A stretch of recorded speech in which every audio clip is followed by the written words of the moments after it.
بسم اللہ الرحمن الرحیم۔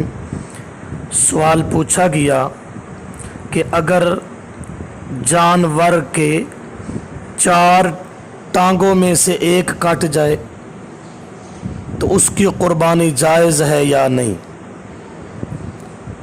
اور جو لنگڑا جانور ہو اس کی قربانی جائز ہے یا نہیں، بالکل ٹانگ کٹ گئی ہو یا لنگڑا ہو۔